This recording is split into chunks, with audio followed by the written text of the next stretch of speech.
Hi there, and welcome to Sage Advice, a web series where we interview the wise and wonderful who have developed high levels of skills and expertise in their chosen fields. Here at Sage Advice, we believe that each one teaches one. Today, I have the absolute privilege of sitting down virtually with our featured guest, Mary Anne Erickson. Mary Anne, you were a graphic artist and painter for 20 years in New York City and have worked for the New York Times and New York Magazine, publishing houses and record companies. You have specialized in landscape painting with mediums such as watercolors and oils, and you've dedicated 30 plus years of your life to capturing America's iconic beauty and roadside. And you've opened not one, but two restaurants in upstate New York and live by the motto, every day is a celebration.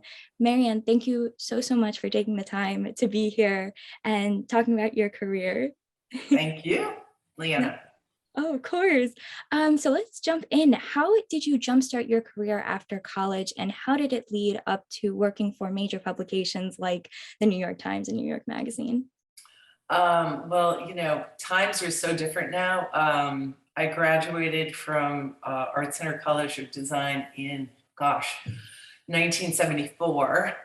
And I was lucky enough to be chosen to be part of a postgraduate study for a semester with some of the top illustrators in the country in Connecticut, about maybe a half-hour train ride from New York City.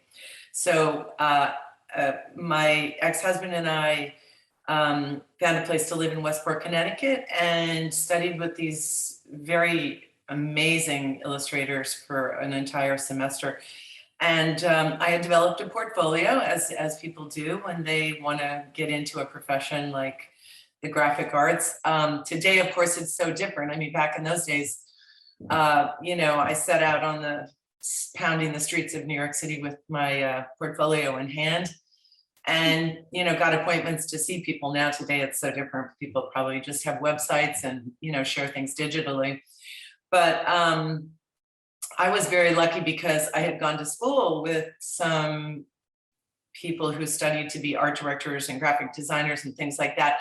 And a whole group of us transferred to New York City. And, we wanted to sort of make our mark in New York City. And so it was great because there was a network of people that I sort of had already had connections with through school. Networking is also very, very important when you're first starting out in your career. And so they gave me some breaks early on. And then, the more you hang in there, a lot of word of mouth can happen, and you start developing your own sense of style and confidence. And it can take some time, but today, everything being digital, it's probably, I would imagine some of the strategies are quite different, but I would say, just having a really positive attitude, believing in yourself, and having the courage just to set out and go for your dreams. That's important. Yeah, absolutely. Especially too in graphic arts, there's nothing like having something physical though, and being able to show your work in person like that. That's awesome. So can you tell us a little bit more about your painting series of the iconic American roadsides and what inspired you to capture those? Absolutely. I have been, a camera buff ever since I was a kid. And so I started taking pictures of quirky mom and pop kind of restaurants and signage and things like that while I was in art school, I would say. So in the 1970s and 80s, anytime I would go on a trip, I'd be kind of always seeking out these quirky signs and things like that. And just because I thought they were fun. And I had a really interesting job when I was in the illustration business in the city. I was asked to do a series of ads for an airline that eventually went out of business called People Express Airline. And they gave me plane tickets as my payment. And so I made a lot of trips to Florida and a few other spots, and fell in love with Southern Florida. And the Keys had, at that time, they still do, but back then there were still so many great signs and motels and and really fun stuff. So that's when I began painting a lot of those kind of images. I had a couple of shows in New York City, and as time went on, I started realizing that a lot of those fabulous signs and wonderful iconic mom and pops were disappearing and getting, replaced by these sort of big box stores and chain hotels and motels. And I started becoming alarmed, actually. So whenever I would travel or wherever I would travel and I could find them, I would document them. And I would often try to get the stories that went along with the businesses that were still remaining, because, so many businesses were getting superseded by these, and at a certain point, unless it's really like a retro motel or something, I don't know how many people still want to stay in motels, but if you're on Route 66, you do, which I've done also several times. And God bless, the Route 66 historic organizations that have, each state has its own Route 66 organization, and those organizations are devoted to helping preserve some of those iconic lodgings, restaurants, and things like that, and also to help rebuild some of the neon signs and things like that. So anyway, it became truly a passion, you might say, to not only photograph them, but then some of my favorite ones I would paint. So it was a lot of fun, and I still do it. In fact, I've talked about publishing a book. I've self-published several small books of some of my work, and yeah, hopefully one of these days I'm going to have a little more time. I'll be retired, and I can spend some more time on that full time. Yeah. Oh my God, that's incredible. Wait, so if you don't mind, can we backtrack a little bit? You got a job where you got paid in plane tickets. How did you land that gig? That's awesome. Well, I think they probably didn't have a big advertising budget. Yeah. I don't know if anything like that could ever happen today, but I knew a guy that worked there, and he was like their marketing director or something, and they figured, let's see if we can get a good deal on this. On these illustrations by giving her plane tickets instead of payments. So I said, sure, I'll take it. Oh, I would too, in a heartbeat. That sounds incredible. My goodness. So speaking of traveling, you were also, or according to your website, you were also a travel writer for the Huffington Post and TripAdvisor. Can you tell us a little bit more about that part of your career? Sure. Well, similarly, at one time, I do know how it happened. A good friend of mine, I was going to do the Route 66 trip. So I signed up to do a trip all the way across Route 66 with an organization called the Ride for the Relay. And it was a group of bikers who had been riding from Chicago to LA. I think this might have been their 10th year that I signed on with a girlfriend. And the organization was devoted to raising money for cancer research, like a road race, like where people are running to raise money for cancer. And there's various and sundry type of fundraising campaigns like that. So this was one of them. And so as part of our fundraising campaign, a friend of mine has been a producer at ABC News for many years, and she had a connection to someone at Huffington Post. So I was able to have sort of an inside connection to someone there to say, hey, I'm going to do this trip, and I would love to be able to post about it on the Huffington Post. And so the woman said, great. And I had shown her some writing samples that I had done. And I got this gig. So it was intense. Of course, you don't get paid, but it was something that I think at one time I thought how fun it would be to be a travel writer. This is all pre-COVID, where, lots of people aspire to be travel writers. It's a fun thing because at that time, at least, you could get hired to go to all these exotic places and stay in really incredible lodgings and write about it, So I thought, gee, that sounds like a fun thing to do. So this was kind of like my initiation into it, and it was intense. So at the end of every day on Route 66, I would take a bunch of pictures, and then I documented the journey every day, and so that's posted on my website. And it really was an amazing experience. And I did the same thing when I went to India for 3 weeks. And I was able to post photographs and really document my journey. And it was a super cool thing to do. It really was. I loved every minute of it. And then I continued to do some writing for Huffington Post, and then it must have been a change of management there. I'm not sure what happened, but it was no longer possible to post on the Huffington Post. So that was kind of the last time I did that, in fact.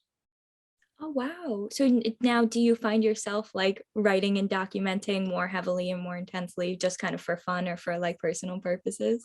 No, I don't. It's, which is not to say I wouldn't do it again. Mhm. But my husband and I own a pretty intense food. We have a to-go takeout, gourmet takeout store and catering business, which we'll be celebrating our 30th year in business next year. And it's And that in and of itself can be a full-time job. So for me to be able to paint, play tennis, which I love to do, and run a business, that's taken up a lot of my time. So oh my gosh, of course. Yeah, a plethora of hobbies. And so what inspired you to be a part of the restaurant and service industry? oh boy.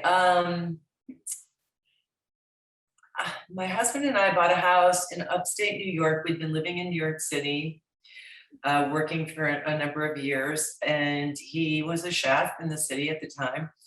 And we bought a house upstate in 1985 in Woodstock, New York, and we were weekenders for about 5 years.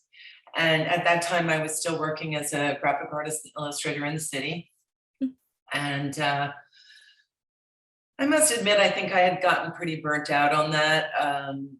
Part of me felt that it was in an odd sort of way selling my soul as an artist. Mhm. And I had done it for close to 20 years. And I think I had just started thinking I'd really rather paint and not have to, have a commercial application to my skill set. So we made the decision to move upstate full time in 1990. And honestly, I had been trying to get pregnant for about 7 years, unsuccessfully, had a couple of miscarriages, and I think I just reached the end of my rope as a human being. I kind of felt like a total failure as I'm trying to conceive a child, which I hadn't been able to do. And I would say I was probably pretty much at the bottom of my psychological and spiritual self. So we moved upstate, and I really didn't know what I was going to do. I was still illustrating in the city, and I could, ship things off and go down to the city to visit. But I really was at a low point. And Richard also had been a chef working for other people for many years, and he also was pretty fed up with working for other people. And we just got the harebrained idea of opening our own restaurant. And that's what we did. And I'd never even been in the restaurant industry. And I became an immediate boss, which I had also never worked for anyone or been a boss. So it was a big experiment. And I learned over time sort of a lot about the restaurant industry and how to be a good boss and how to treat people with respect and create a good team and all the things that you do when you take on a leadership role in a business. So it's been an amazing experience, actually. That's incredible. What a fantastic leap of faith. Do you like working with your husband? Yes, we are excellent partners. We are excellent partners. Some people predicted that we would never make it. Lots of people said this is going to kill your marriage and all kinds of stuff. But we're very good partners in business and in life. We seem to share a lot of similar life values, you might say. Oh my God, that's incredible. That makes my heart melt a little bit. Like, Yeah, we're going to be celebrating our 40th year next year, Mary. congratulations. I Oh, know, it's amazing. that is amazing. And so, also on your website, you said that you had a motto, which I love. It says, "Every day is a celebration." Can you tell us how you came up with that and how you live by that? It's a great motto. Um, I think we actually invented it for our catering company. And yeah, I'm trying to remember where it even came from. Um, we we worked with some really creative people coming up with some ideas for our catering company.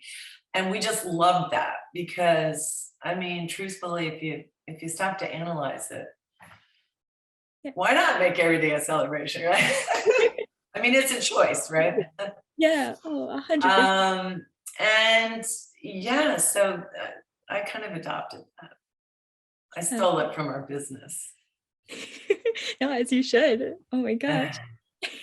So going back a little bit to kind of your traveling experience and how extensive you've been able to mold like passion and work. I'm someone who aspires to travel and to do something like that and make a living on the road.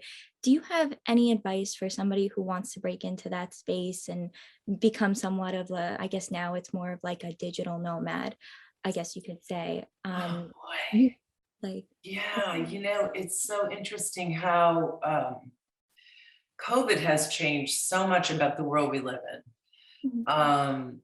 And also just the digital space continues to evolve. So I'm not sure that any of the tools that I developed back in the day, because a lot of it was, could have been 15 or so years ago. Things are changing so rapidly in the digital space but again, I'm not so sure that it's all about the technology because people in your generation are all over that. Um, People in my generation, we're trying to always keep catching up, but I think it really has more to do with courage and passion. Mhm. It's about really following your dream and trying to live into that in the best way you can, whatever that is, and not being afraid of taking risks. So you can either kind of be ruled by fear, the fear of taking action, or you can take action. And there's really actually risk in everything that you choose to do. We just sort of tend to think that certain things seem more secure than other things, but I would say developing really working on courage, courage to jump into the unknown, and obviously you need to do a lot of homework, Mhm. you need to, especially when you're traveling, but now it's so much easier too, Yeah. with Google Earth and Google Maps and Google in general, you can scope out a situation of wherever it is you want to go and really learn about it before you go there. Which in my case, traveling really wasn't the case. But anyway, I had the desire. I had the desire and the passion. Yeah. Oh, So 100%. yeah, some of that I think is pretty key. Oh, absolutely. And basically, from what I'm gathering from what you said earlier, you sought out a lot of your opportunities, right? You kind of like went to people and said, "This is what I can do. This is what I can bring to the table." Yes, yes. The trip to India was actually very interesting. I was part of a group of there were 8 of us who were part of something created here in our area in the Hudson Valley called the Empowerment Institute. And they had spun off something called Imagine, which was groups of people, small groups of people who would each chip in, we each put in $1,000 to help bring someone from countries where people are struggling, where women are struggling to have agency. And the idea was to bring women who were already helping rural village women develop agency to come to this empowerment institute and learn more techniques over the course of a year. So the money that we all chipped in helped fund a woman from India to come and learn more skills so that she could go back to the work that she was doing there and help empower even more rural village Indian women to have agency. So our trip was really designed to go and meet this woman and to really learn more about and see in person what it was that she was doing there, which was incredible. And so then we also tacked on a couple weeks of our own sort of pleasure journey up through northern India. But to go there and visit her and to go and visit these women that she had brought the knowledge that she learned, it was one of the most heartwarming experiences of my life, honestly. It was truly extraordinary. We got to meet these women and we got to hear the stories about the differences that they've been able to make within each of their small villages. I mean, these are women who literally would not buy themselves a new pair of shoes. And they would wear the same pair of shoes or sandals for years so that the rest of their whole family could get whatever benefits. You know, they just had no idea that like they were worth anything. And so out of doing this work, I mean, one woman became like the chief of her village. She became like the, you know, the person that was like, she rose to a position of power. Other women developed small businesses of their own and all kinds of really amazing stuff. So that was extremely heartwarming. Oh my gosh, how empowering. That sounds It was amazing. awesome. It was really awesome. Oh my gosh, how long were you there? 3 weeks. 3 weeks. And it was an incredible experience. So that was one of those situations where I wrote every day and then I sent it back to the Huffington Post too. So that was very fun. So those all got posted. Yes, and so is that one of the books that you had almost self-published there? I actually did self-publish a book. So when I came back from India, I created a whole art show that was radically different than anything I've ever done in my life.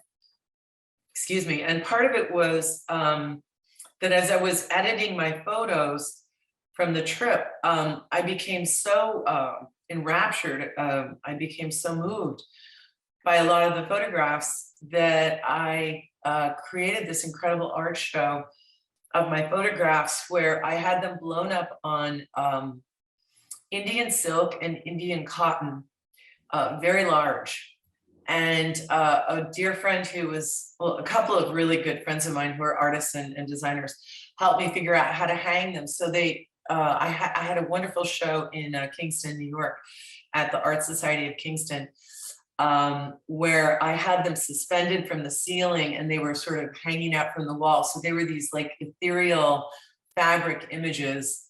And I'm going to actually have that show mounted again in the fall here in the Hudson Valley at a wonderful retreat center.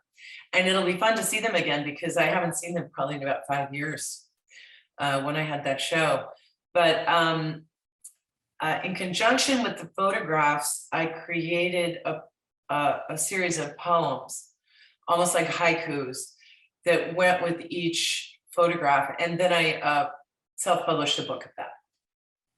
Wow, that sounds absolutely amazing. It was pretty crazy. I've never done anything like that before. So it was really, again, it was sort of like the creative spirit overtook me and I stepped way out of a box. And it was a heart project. Oh my God, for sure. And to have it on that type of material too, that must have Yeah. resonated So well. all of those photos are on my website. Oh my gosh, awesome. So lastly, Before we wrap up here, do you have any advice for young artists or someone pivoting careers to do something more creative? Oh boy. I'll come back to the dreams and following your dreams. Joseph Campbell said, follow your bliss. And I truly believe in that. I think there's nothing more important in life than identifying the things in life that you really want to do and having the courage to follow your heart. I believe that the universe supports that, and that some people might think it's kind of woo-woo, but the law of attraction is something I totally believe in, and in my life, it's proven to be fairly effective. Meaning that if you have a dream and you say, okay, what do I have to do to follow it? I mean, think about it. If you're at a job every day that you're miserable, you're just going to be unhappy. So what is it that you have to do to make yourself happy? We all tend to walk around thinking that we're going to live to be whatever age, but actually there's no guarantee of that for anybody. And life is short, so make it count. It's like, don't waste a second doing something that you don't want to do. Figure out what it is you want to do and go for it. Oh my gosh, Yeah. 100%. Sorry, I'm like getting like well done. Oh my gosh, 100%. That's incredible. And wow, I really took everything that you said, Maryanne, to the heart today. And thank you so, so much again for taking the time to sit down with me and letting me ask you all these questions about your career. You've truly lived a thousand lives and everything Aw, produced. Is thank there you. any other projects that you want to shout out, or your website, or any socials you'd like to share? Oh gosh. Yeah, Instagram. I love Instagram, and I don't know how it is for other people with social media, but sometimes I get fed up with it and I just don't want to give it too much attention. But I do have I'm vanishing roadside on Instagram, and I really need to get back to posting more stuff on social. But oh, sometimes you just get involved in life. Mhm. Yeah, of course. Yeah, no, I'd say yeah, just go for your dreams. Yeah. That's what really counts in life. Oh my gosh, 100%. And we'll keep an eye out for the next installation of that art show. That sounds incredible in the Hudson Okay. Valley. So thank you so, so much again, Maryanne. I really Thank you, appreciate everything Leanna. that. All right.